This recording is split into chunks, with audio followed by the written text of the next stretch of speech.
Kapidongski TV. Kapidongski, shout out. Andan din po si Kapidongski. Kaya taga si Kapidongski, padada yan eh. Double Sor, Kapidongski. OMG, Ate May sagot sa paratang ng dating handler ni Erica na si Sir June, kaya pala umalis sila dahil ganito pala ang sitwasyon nila noon. Sino ang nagsasabi ng totoo? Maligayang pagbabalik muli mga idol sa aking munting channel ang Bisayang taga Davao Kapidongski TV. Please like this video at paunawa tapusin muna ang buong video at unawain ang nilalaman ng bidyong ito at bago magkomento. Shout out sa lahat ng supporters ng Kalingap lalo na si Mommy Lydia Nab-ide, ingat po kayo dyan mi sa San Francisco, USA. At shout out po Lolo Miguel at Lola Tessie, maraming salamat sa pagpaalala sa akin na hindi natutulog ang Diyos. Ito na ang sagot ni Ate May tungkol sa paglabas ni Sir June. Sino kaya ang nagsasabi ng totoo? Ayon nga kay Ate May, kaya umalis sila ni Erica sa paghawak ni Sir June dahil ito pala ang dahilan.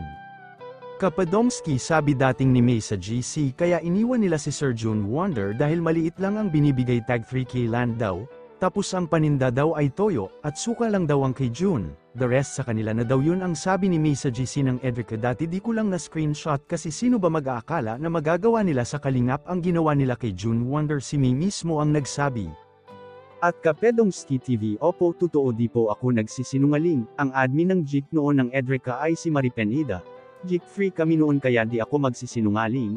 Yun nga lang ang mali din na screenshot dahil sino nga ba nag-aakala na magagawa nila sa Kalingap.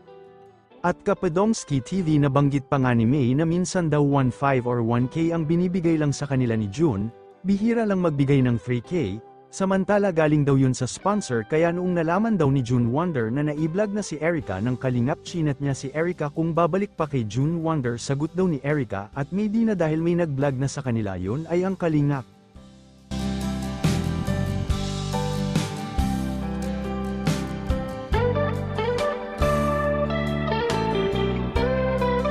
At sino nga ba ang nagsasabi ng totoo sa kanila? Ang magkapatid pa na May at Erica or ang dating handler nila ni si Sir June Wonder Vlog? At dito na sinabi rin ni Sir June kung paano siya nilait ng magkapatid na Erica at May.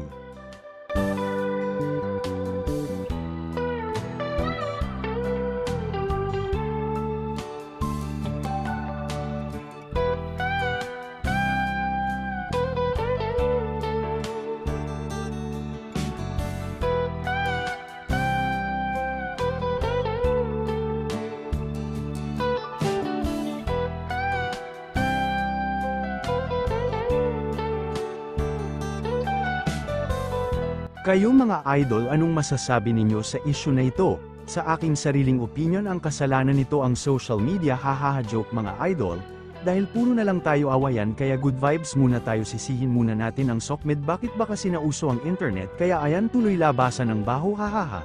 Hanggang sa susunod kong video reaction mga idol, God bless po sa lahat.